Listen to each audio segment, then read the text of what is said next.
Hello बच्चों। आज के हम अपने अगले वीडियो के अंदर जेपीटी से रिलेटेड जो अपन ने पिछले वीडियो में डिस्कस किया था पिंच वोल्टेज और ये किस तरह से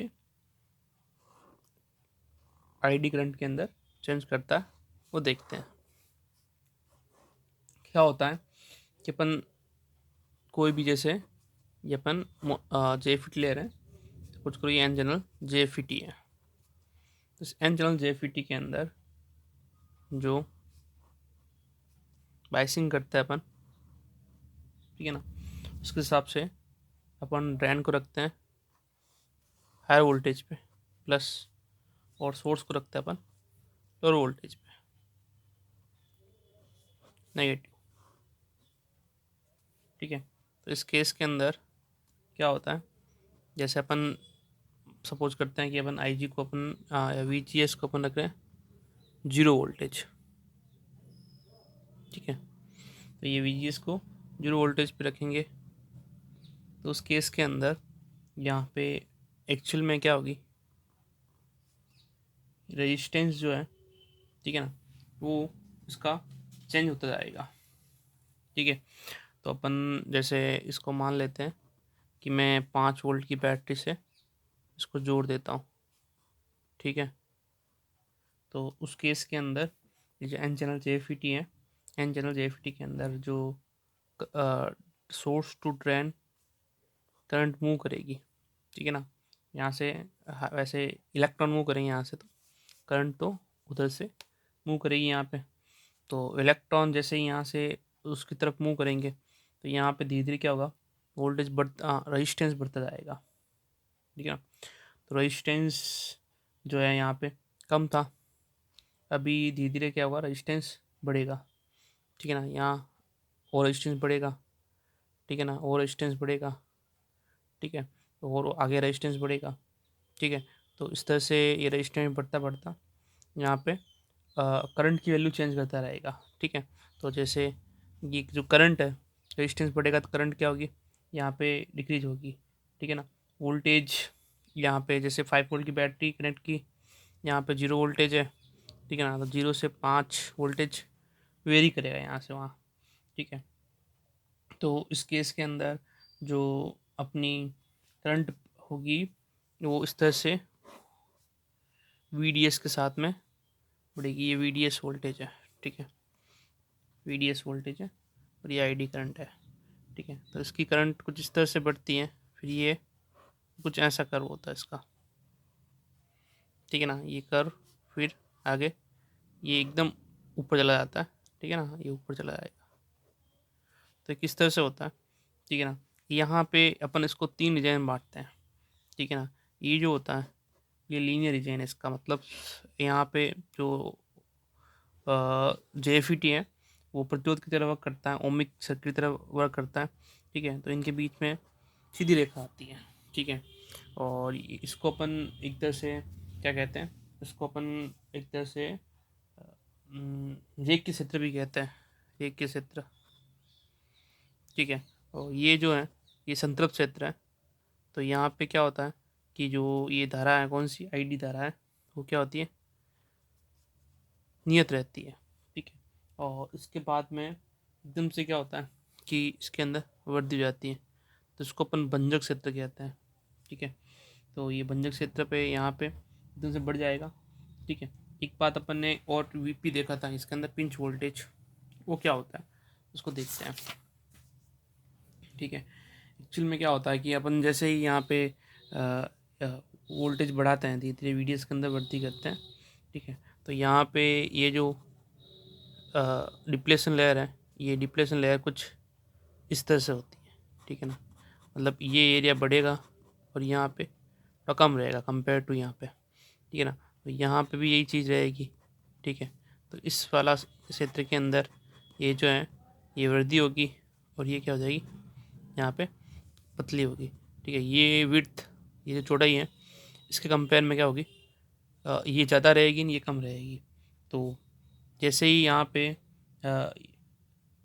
एक न्यूनतम, ये जीरो नहीं होती है, ये ऐसा नहीं कि ये दोनों आपस में मिल जाएगा, नहीं। ठीक है ना, ये कभी भी जीरो नहीं होगी बीच के अंदर।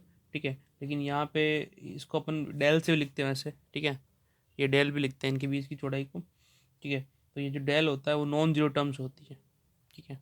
तो हम क्या करते हैं कि इस वोल्टेज को जैसे ही बढ़ाते हैं, ठीक है, तो जैसे अपन ने एन चैनल की बात कर रहे हैं, एन चैनल के लिए, ठीक है, तो एन चैनल के लिए अपन क्या करेंगे कि वी डी एस को बढ़ाएंगे, वी डी एस को बढ़ाएंगे, तो बढ़ाने पर जहाँ पे अपनी करंट जो है ना सेचुरेट हो जाती है, संतृप्त हो जाती है, ठीक है ना। इससे पहले क्या थी, करंट धीरे धीरे बढ़ रही थी, इसके बाद में क्या हो गई, करंट संतृप्त हो गई, ठीक है ना। तो जहाँ पर करंट संतृप्त होती है उस वोल्टेज को अपन क्या कहेंगे, पिंच वोल्टेज कहेंगे, ठीक है। तो pinch pinch voltage pinch voltage को पिंच वोल्टेज ही लिखेंगे अपन हिंदी में भी, पिंच ऑफ वोल्टेज कहते हैं वैसे इसको, ठीक है, वीपी से लिखते हैं इसको, ठीक है। तो अपन इसको इस तरह से व्यवस्थित कर सकते हैं कि वी डी एस ड्रेन और सोर्स के मध्य विवो का वह मान जहाँ पर अपनी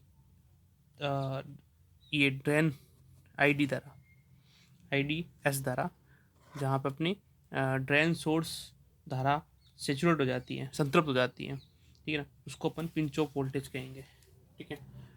तो ये पिंच ऑफ वोल्टेज का हम कहेंगे वहाँ विवो विवो कौन सा, वी डी एस विवो का वह मान जहाँ I D S drain source द्वारा संतृप्त हो जाती है, उसे पिंच ऑफ वोल्टेज कहते हैं, ठीक है। नेक्स्ट इसी के अंदर अपन इस डिप्लेशन रीजन की बात करेंगे, ठीक है ना। तो डिप्लेशन लेयर भी पिंच ऑफ वोल्टेज पे क्या होती है, मिनिमम होती है, ठीक है। और यहाँ पे उसके इसके बाद में ये क्या होती है, एकदम से बढ़ जाती है, तो इसको अपन भंजन क्षेत्र कहेंगे, क्योंकि यहाँ पे प्रतिरोध का मान क्या जाएगा, बहुत कम हो जाएगा। नेक्स्ट अपन बात करेंगे इस वीजीएस,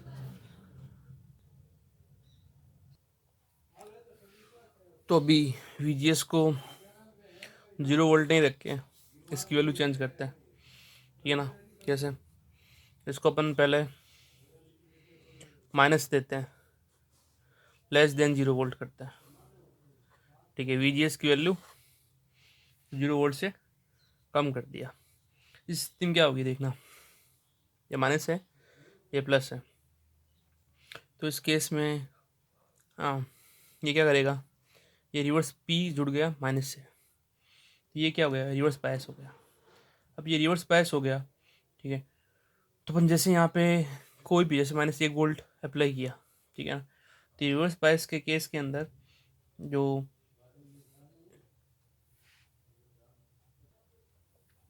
तो जैसे अपन यहाँ पे वोल्टेज अप्लाई करेंगे कुछ माइनस के अंदर ऋणात्मक वोल्टेज, तो ये क्या करेगा, इस डिप्लेशन लेयर को और फैलाएगा, ठीक है ना, इसकी विड्थ और बढ़ाएगा, ठीक है। जो इसकी विड्थ बढ़ेगी, ठीक है, तो ये जो चैनल है, चैनल की विड्थ घटेगी, ठीक है ना। तो चैनल की विड्थ घटने से क्या हो जाएगी, ये जो करंट है, ठीक है ना, करंट की वैल्यू कम होगी। वैसे करंट की वैल्यू कभी जीरो नहीं होगी, लेकिन अपन ज़्यादा वोल्टेज अप्लाई करेंगे यहाँ पे, जैसे -2 वोल्ट करेंगे, -3 वोल्ट करेंगे, तो उस केस के अंदर यहाँ पे ये चैनल बहुत ही नियर हो जाएगा, ठीक है ना। लेकिन यहाँ से बहने वाली करंट, जो करंट कौन सी आईडीएस करंट है, उसकी वैल्यू लगभग माइक्रो एम्पियर में चली जाएगी, ठीक है। तो जो माइक्रो एम्पियर करंट होगी, ठीक है, उसको अपन क्या कहेंगे, लीकेज करंट कहेंगे, ठीक है ना। ये नैनो एम्पियर में भी हो सकती है, बहुत ज़्यादा वोल्टेज बढ़ा देंगे तो ये नैनो एम्पियर में हो जाएगी, ठीक है। तो ये नैनो एम्पियर करंट है जो लीकेज करंट होगी। और अगर अपन यहाँ पे इसको ज़्यादा वोल्टेज देते हैं, मतलब इसको रिवर्स बायस में करते हैं, इसको प्लस करेंगे, इसको माइनस करेंगे, ठीक है। अगर मैंने क्या किया, VGS की वैल्यू को ग्रेटर देन 0 वोल्ट किया, तो इस केस के अंदर क्या होगा, इस केस के अंदर अपनी इस डिप्लेशन लेयर की थिकनेस जो है ना वो कम हो जाएगी, ठीक है। तो डिप्लेशन अवक्षय परत की चौड़ाई कम होगी, अवक्षय परत की चौड़ाई कम होगी, अवक्षय परत की चौड़ाई तो कम होगी, साथ साथ के अंदर हमारे ये एन चैनल की मोटाई है ना बढ़ेगी, और एन चैनल की मोटाई बढ़ेगी, की चौड़ाई लिख देते, चौड़ाई बढ़ेगी। ठीक है, तो एक तरफ क्या हो रहा है, ये ऑक्सीय परत पतली हो रही है और इसकी चौड़ाई बढ़ रही है। तो जब अपन इस पी एन जंक्शन को, ये पी है और एन जंक्शन को फोर्थ बायस में करेंगे, ठीक है, तो उस केस के अंदर अपनी जो करंट है ना, उस करंट की वैल्यू बढ़ेगी। इस केस में करंट की वैल्यू क्या हो जाएगी, आईडीएस की वैल्यू बहुत बढ़ जाएगी। ठीक है ना, आईडीएस की वैल्यू इंक्रीज होगी। ठीक है, तो हम ये कह सकते हैं कि जो एफ होता है, एफ को कंट्रोल करने वाला, मतलब इस धारा के मान कंट्रोल करने वाला ये गेट होता ही है, इसलिए इसको गेट कह रहे हैं। ठीक है ना, पास में आई अब गेट क्यों कह रहे हैं, जैसे गेट क्या कर रहा है, या एफ के अंदर करंट की वैल्यू को कंट्रोल कर रहा है कि कितनी करंट आएगी कितनी करंट जाएगी, इसलिए अपन इसको गेट कहते हैं। दूसरी चीज़, ये कंट्रोल कैसे कर रहा है, ये वोल्टेज को कंट्रोल करके, वोल्टेज कंट्रोल करके, देखो ओम्स लॉ क्या कहता है, voltage at proportional to current. ठीक है, तो वोल्टेज इंक्रीज करेंगे तो करंट भी इंक्रीज होगी, और वोल्टेज डिक्रीज करेंगे तो करंट भी डिक्रीज होगी। ठीक है, तो ये जो गेट है वो वोल्टेज को इंक्रीज और डिक्रीज करके अपने करंट की वैल्यू को कंट्रोल कर रहा है। तो हम इस डिवाइस को, एफ का दूसरा नाम आइडियल वोल्टेज कंट्रोल भी है, आइडियल वोल्टेज कंट्रोलर भी है। ठीक है ना, इसको अपन वोल्टेज कंट्रोल डिवाइस इसलिए कहते हैं। ठीक है,